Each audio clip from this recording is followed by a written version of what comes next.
On today's episode of The Happy House, fresh and fun party ideas for little farmers. And then, interested in running? Why not get the whole family involved? We'll talk to an expert to learn how to get started. Finally, interested in owning your own business? We'll talk to a successful business owner and learn how she got started. Stay tuned for The Happy House.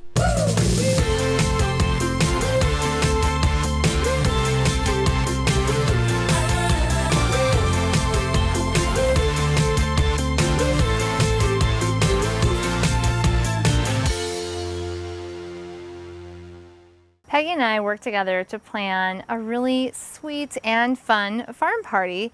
And I think this party is probably great for kids, what would you say, ages like 2 to 4, 2 to 5? Yeah, right in there, boy or girl. That's what I like about this theme. We looked for a theme that could be for a boy or a girl, because a lot of times at that age you do have boys and girls coming to parties, and kids tend to love animals, so we created this farm themed party. One thing that's different about it is we planned it to be in the morning. So fun. Typically parties are in the afternoon, which again for kids of that age might not always be the best time. Nap time. Nap time. So we decided let's have a breakfast party because kids in general also like breakfast food. I think a good time to start this party might be like 9 o'clock in the morning after everyone gets up.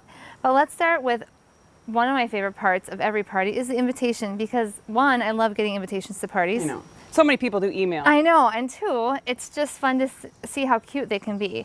So Peggy actually came up with these, and I think that they are so clever, and also, were they easy? So easy. Okay. I actually had cardboard, you know, that comes like stuffed in things with like the back Like of your in a paper. shirt. It comes in packaging. Yep. And then some neat kind of photo paper or invitation craft paper. store. And then you printed this off on the computer. These are some 3D stickers. But what's really cute about this invitation is what's on here. Oink, cluck, moo, Lincoln's turning 2. So start your tractor and stop on by because we're having a party for our little guy. Yeah. So that is a really great thing too. And then, as I mentioned, it's a breakfast theme, and it's a farm theme. So we sort of went with this farmhouse table theme. One of my favorite things is these berry crates that we found, and they were so inexpensive. On clearance at the craft store, I just put a little fabric tape right around there. Made it so cute. You could put berries in there, fruit, And activity stuff. For our menu, we chose, rather than a birthday cake, to actually do cinnamon rolls. So it's a sweet alternative, and you could certainly make a giant cinnamon roll for the birthday child and then put the candles in there. Awesome. So, and then we went again with some little fruit kebabs. It's been my experience that kids like anything on a toothpick. And then of course, pigs on a blanket. Pigs on a blanket instead of in a blanket. We thought that was cute. We've used these little milk glasses and straws, paper straws, to hold either milk or orange juice. And then talk about this, because we've got these cute little these stickers. are fun. We thought the kids would have fun picking out little stickers and putting it on their little cup so they would know. So that's easy, so the kids can know which glass is there. Glass is theirs. And then in the center of the table, we've got these treat bags, which if you don't want to use the crates, we made these treat bags that have an animal sticker and then again, just some ribbons. So easy. And same on the gift tags if you wanted to put those on something or for a place setting or on a gift for the birthday child. And I like to put the name of each child on the bag before they get there. So in this case, kids are actually going to be collecting the contents of their treat bag throughout the party, so they'll be able to just have a spot to leave their things. Okay. And let's talk about the silverware, because this is one of the cutest things that I've ever seen. Peggy came up with this. So easy. Just found at the store, you know, where they have sections of all different colored utensils. There's the green utensils and an orange napkin. Lay it in there and roll it up. And then Stick it's a little carrot. Yeah, a little carrot. So really fun. On our plates, we have bandanas, which the kids could actually use as napkins or could be tied on them as soon as they got to the party, so they could be a farmer. And then we've put different things like this little tomato pin cushion with a name in it to be a place setting, or a deck of cards on each place, and that can again go into their favor bags. So perfect. Let's move on to exactly what we're doing at this party. We have got some fun games. Let's go. After our delicious breakfast, it's time for some fun and games. So we've come up with some farm-themed games. And one of my favorite things is this ring toss that Peggy made out of mini Coke bottles. And how did you do this? Just white tempera paint, took a few coats, but it was super easy, and then black spots right on there. And then you used what for the rings? Shower curtain rings for $1. It's like the best deal. So I know. So that's a really fun little thing and goes along with our farm theme. I also like something I remember doing as a child myself is the clothespin drop, where you would get on a chair or a stool and you put this jar on the floor and kids try to drop clothespins in. The thing to remember is your audience. So you want to make sure the opening to your jar is big enough so that they're actually successful. Otherwise it could be really disappointing. And we've just used a big mason jar here and tied a ribbon on it so it looks nice and cute, easy. And then, of course, it wouldn't be a farm party without pin the tail on the pig. So just bought a piece of foam core and drew a pig on here, which was really easy to do, a couple of circles, and it doesn't need to be perfect. That's the important thing, I think, to remember when you're hosting a kids party. It's the idea of things and just making it fun for everybody. You could have your kids color it with a pink crayon, and super easy. And so then you blindfold kiddos or not and have them go up to the pig and try to pin the tail on the pig. And those are just simply pink pipe cleaners, or chenille stems as they're now called. Curl them around your finger or pencil. Yep, and use those. Or you could also use the curly ribbon that you have home. Another game I love, it's one of my favorites, is called musical hoops. And it's similar to musical chairs, but each child gets a hoop that you lay on the ground in a circle, or you can actually just scatter them around, and you play music, in this case, country western music, of course. And you would put these on the ground, and then when the music pauses, each child runs and finds a hoop to stand inside. What I like to do during the music also is call out different activities like gallop, skip, hop. And then they get in the hoops. Only each time when they're moving, a grown-up removes one of the hoops, and then you get to the end, and no one is out though. They're all trying to stand in the same hoop. That's great. So it's a really cute game. It's a challenge to get them all together, and they all kind of bunch in there. And finally, we've got this cute little horse stable here with all of these different horses. It's really fun to hide the horses around the yard and actually have the kids go on a hunt, either separately or together. But I do like to keep the kids together since it's a younger party, probably only like 6 kids maybe, and they can move around together and hunt for the horses and then put them back into their stable. Adorable. So these activities in the breakfast should keep kiddos busy for an hour to an hour and a half, which is just perfect for that age group. And then mom can take a nap. Yeah, perfect. It's all done by 10:30. Awesome. Right? To see all the details on the party we've planned here and to learn more fun party ideas, visit our website.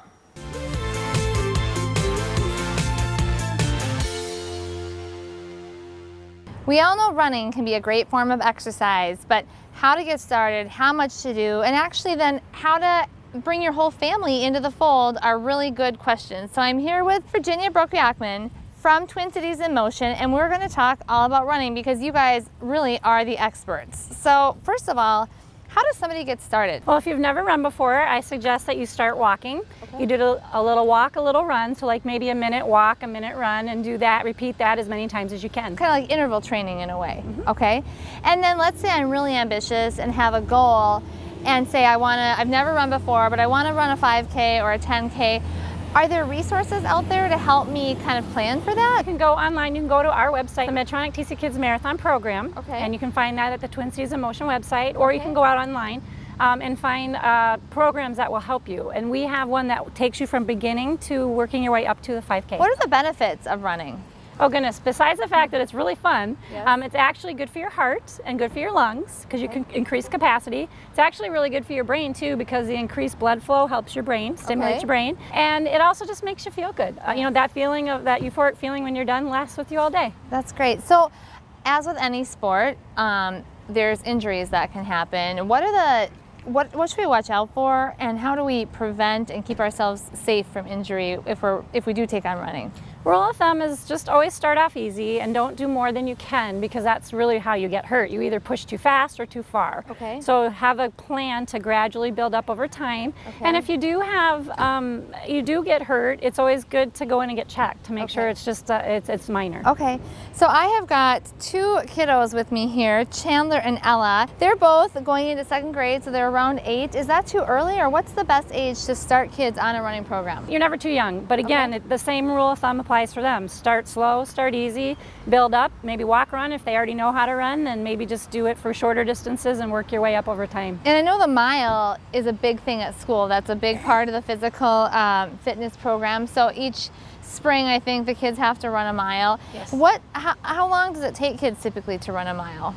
You know, everybody's speed is different, but you know, an average 10 or 12 minutes is, you know, for an average person. I'm, you know, like personally, I'm not too fast either. You know, I can do a 9-minute mile. Okay, all right. But you know, so it just depends on you know, how far along you are in your training. But you know what? It's just moving. And even if they have to walk run in that mile, they're moving. With Twin Cities in Motion, you guys are in motion. You have this whole equivalency chart that is sort of like this many cartwheels equals this much running, or this much hula hooping. Ella was saying you can hula hoop for 10 minutes, right?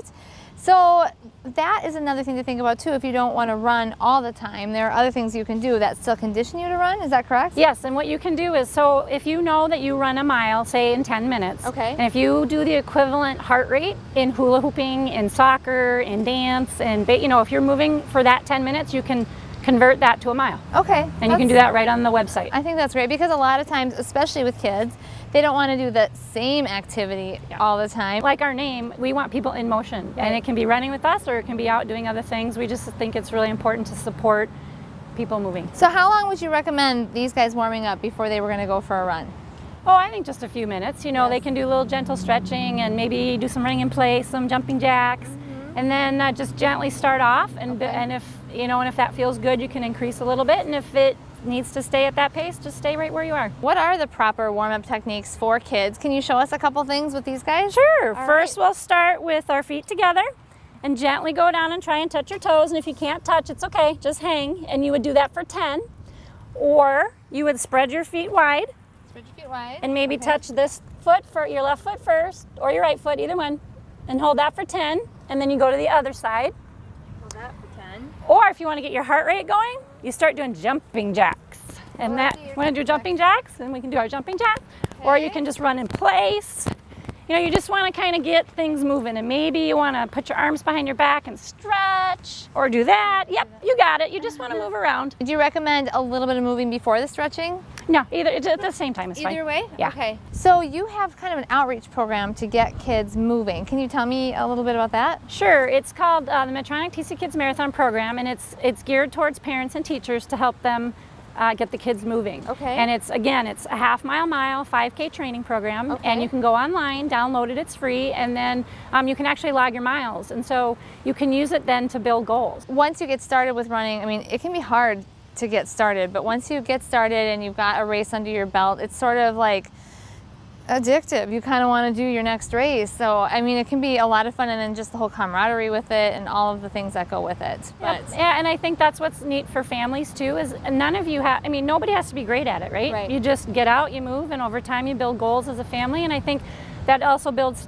you know, more together time, which is as important as moving. I think it's great too. Yeah, together and moving. I mean, that's a really healthy way to spend family time. What about for those of us who live in colder climates or do get a lot of snow and those kinds of things? What kinds of activities do you recommend, or how do you recommend keeping up with our running then during those times? Well, you know, if you actually have surfaces that are plowed, for example, you know, here in the Twin Cities on these lakes, they're plowed, right? So you can actually get down and run on them. It's just important to be dressed properly. You know that we need to cover our head and our hands when it's cold, and then you just layer up depending on the temperature. And you know, it's a trial and error thing too. Like you go out on a run, and if it's not enough, you add more the next time, and if it's too much, take it off. But biggest thing in the winter is finding a good surface, and if you can do that, you can still run outside, or you know, run in the kids can run in their gyms at school. They can sled, they can skate. You know, we're lucky to have skating. You know, there's other activities too. Those activities. I love your program, and I love your races. You guys do such a great job with everything. So thanks for talking to us about running with kids. Thanks for having me. To learn more about getting started with your running program, visit our website.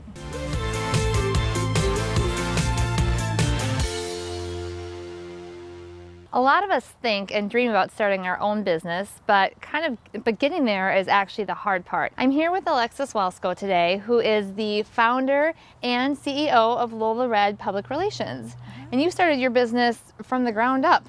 At the age of 22. Which is very amazing. Oftentimes we start these businesses in our own homes. I think that's how you got started. Exactly. I was living in Boulder, Colorado in a 450 square foot condo. I had the tools such as the internet, an 800 number, an email address, a printer that gave me everything that I needed to develop a service-based business, which is what public relations is. Well, and I think that's really interesting too, because oftentimes when we think about starting a business, a lot of us are sort of doers, and we can make something, but often maybe don't think outside the box about starting something where you don't have to make a thing. As women, we're all consumers. So we are consumers. We want, and I think many of us have the dream of seeing what we make in stores. The hard part though is that that's a challenge to scale. How many things can you make? What happens if everybody wants one? Right.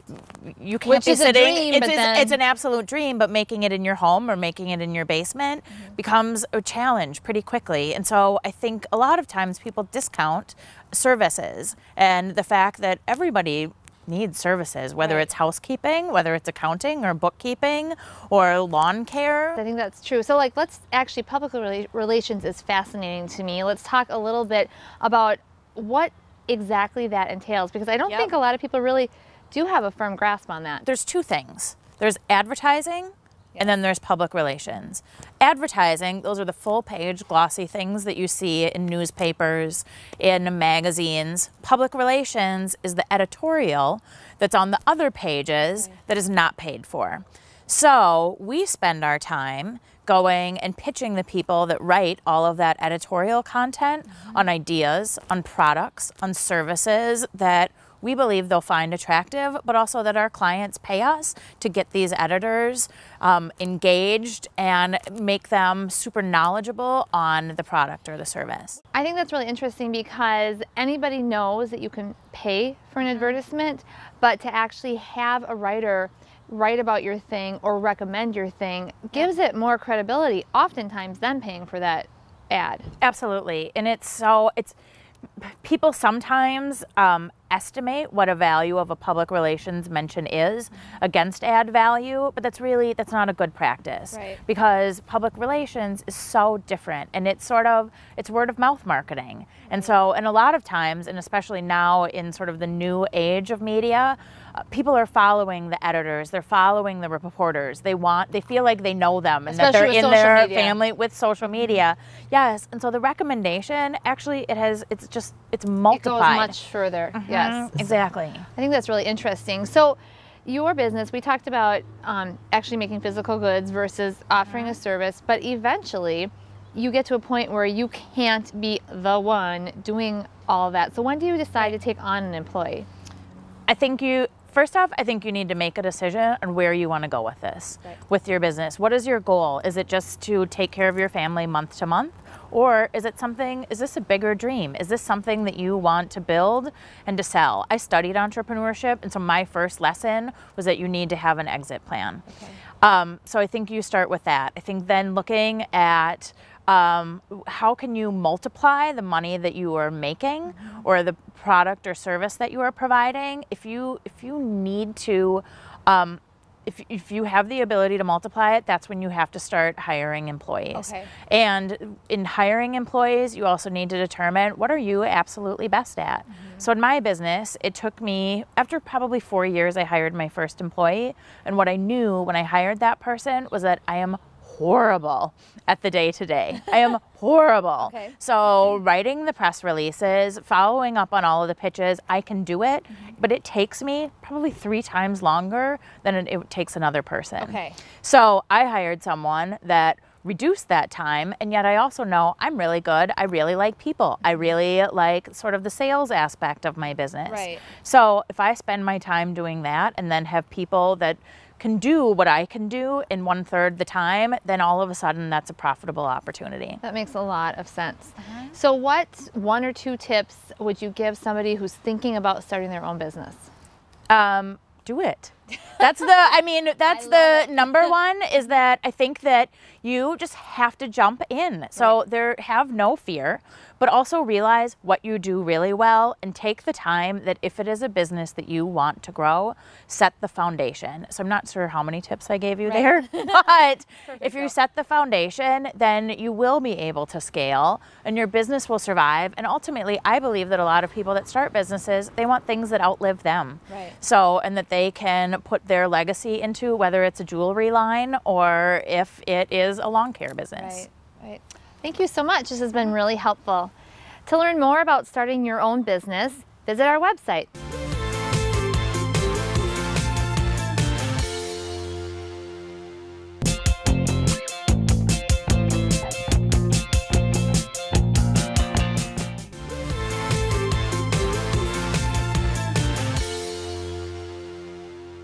Mom, what time is it? It's science time. Science time! It's my favorite part of the day! All right.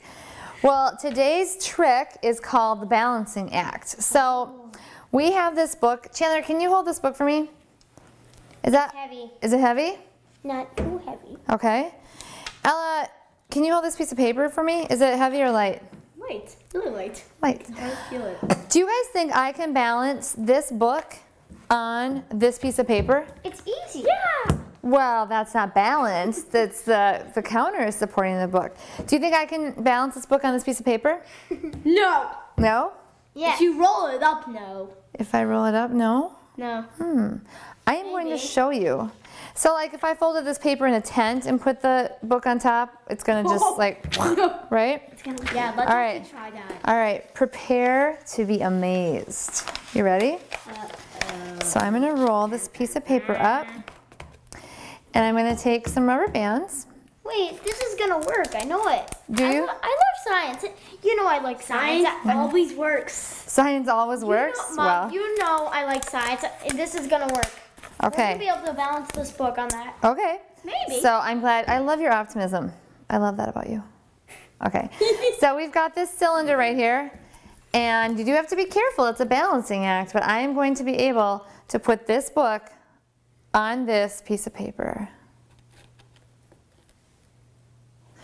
Ta-da! Oh my. And the reason this works is, why? Ella, do you know? Because it's a cylinder shape and cylinders can make like a book or anything balanced. It's one of the strongest shapes in the world. If this cylinder were solid, it would be even stronger. That's our science lesson for today. Next week on the Happy House. Revamp your table with thrift store finds. You won't believe what we found for right around $50. Then we're talking playdates. Planning the best playdates at your own home or off-site. It's all about superfoods. We're going to learn how to put superfoods into everyday cooking. It's easy and delicious. Coming up next.